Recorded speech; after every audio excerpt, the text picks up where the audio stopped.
Hello, this is Linda Lysakowski with your quick tip today. And our question today comes from an executive director who has had some bad luck with retaining good development staff. And her question is, how do we not only find the good people, but how do we retain them? How do we keep people on our staff when they are doing a good job? They seem to get bored and they want to move on and get an advancement or go somewhere else. And we just don't know what we're doing wrong, why we can't seem to keep people. Well, there's a couple answers to that question. First of all, go back and look at the hiring process. Did you hire the right person?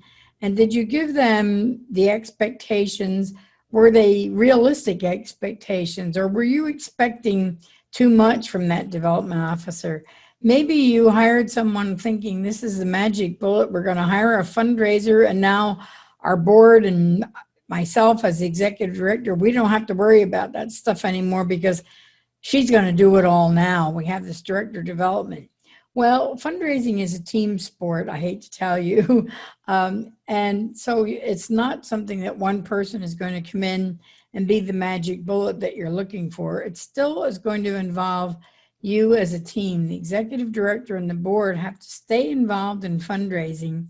And I've often met with boards that are hiring their very first development director, and they say, oh boy, we don't have to do that fundraising stuff anymore. We're so happy to be rid of that.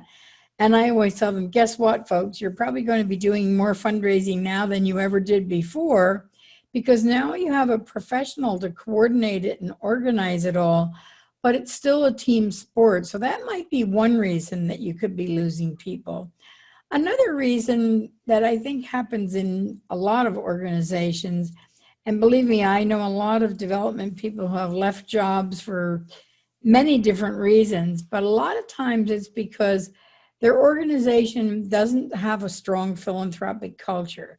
They don't recognize that fundraising is important. They're almost embarrassed by the fact that they have to hire somebody to raise money because they think their donors are going to be upset if they're spending money to raise money.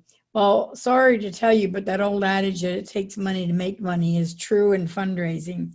And so sometimes there's a lack of that philanthropic culture and that sort of tin cup mentality that we just have to go out and beg for money, and we don't want to let them know that we're spending any money because we want them to think that we're poor.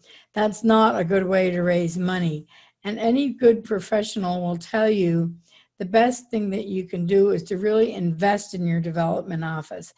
And don't always look at, oh, how much are we spending? But look at the return on the investment. How much more could you be raising if you did invest in your development office?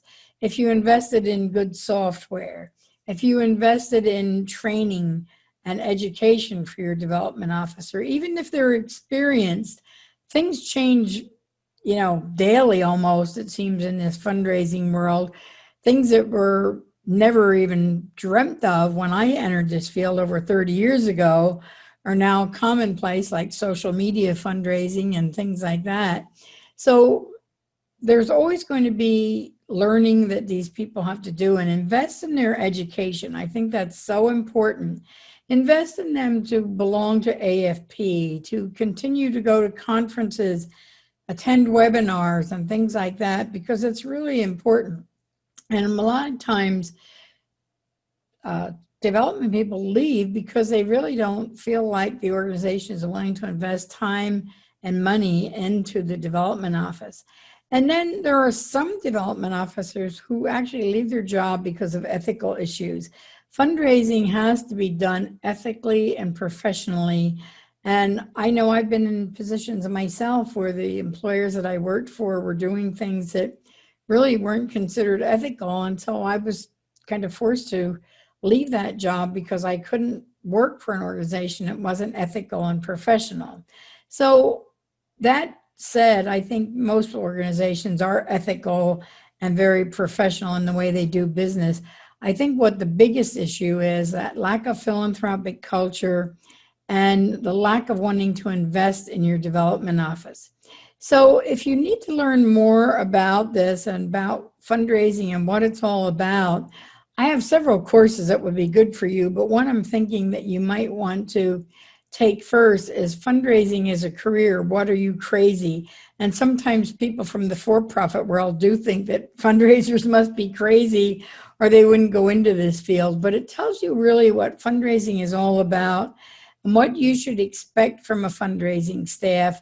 So you might want to think about taking that course as another way to learn more about retaining good fundraising staff.